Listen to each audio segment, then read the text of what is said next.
Obec Zamarovce sa nachádza v severnom cípe západného Slovenska na strednom považí v Trenčianskom regióne.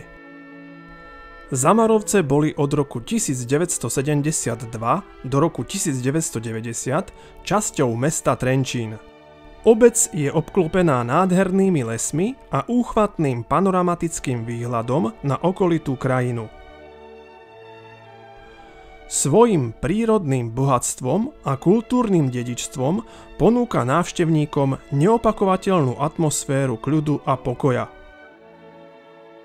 Obec lemuje veniec okolitých lesov, vrchov a vrškov, odkiaľ je nádherný výhľad na samotnú obec, rieku Váh, ako aj na historické mesto Trenčín so starobilým hradom.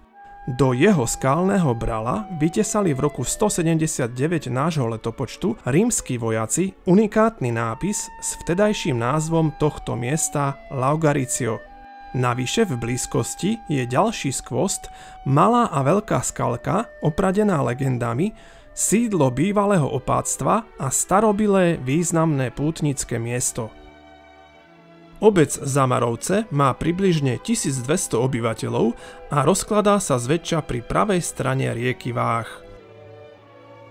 Rôznorodý archeologický materiál potvrdzuje fakty o jednom z najstarších osídlení na Slovensku. Prvá písomná zmienka o obci je z roku 1208, kedy sa uvádza ako Vila Samar. Obec patrila rodine Zamarovských, ktorí boli významnými šľachticmi, zastávali vysoké stoličné úrady a ovplyvňovali dianie v regióne.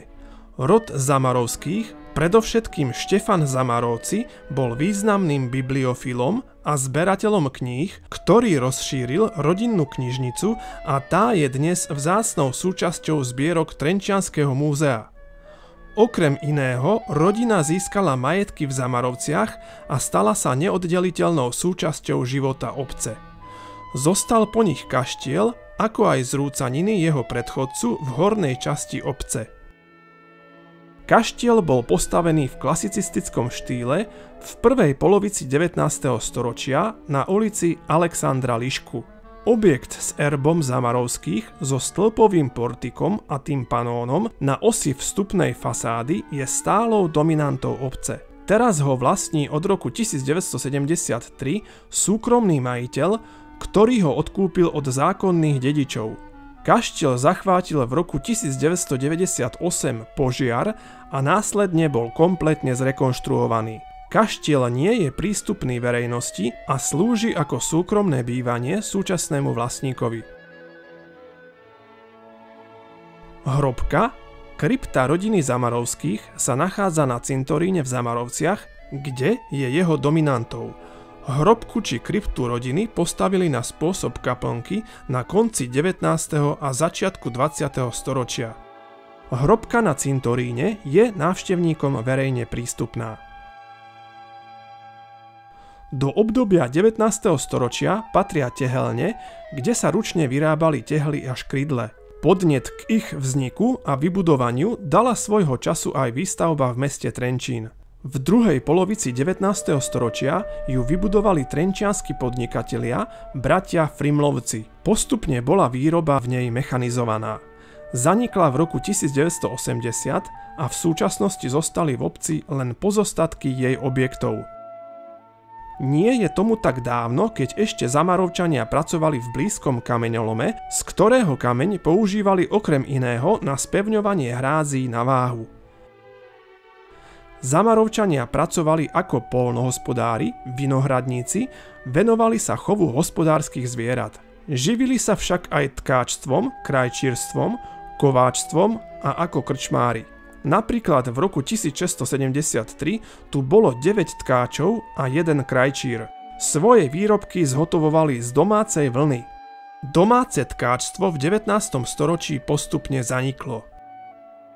V roku 1877 boli v obci 2 krčmári a 1 kováč.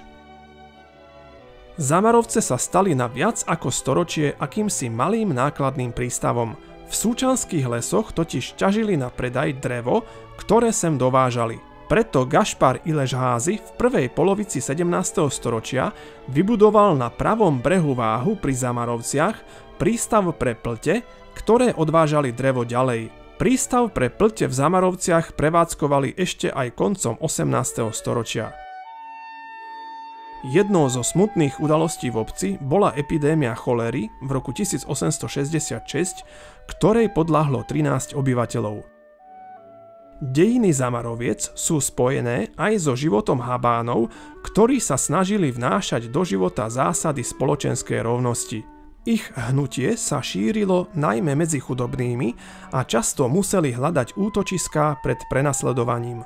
Jedno z nich našli v Zamarovciach, kde sa z Čiech prisťahovali okolo roku 1632. Títo potomkovia nemeckých prisťahovalcov na západné Slovensko boli vynikajúcimi remeselníkmi, najmä hrnčiarmi, ale aj kováčmi. Zaoberali sa aj čbankárstvom a dodnes spúta svojou krásou habánska keramika.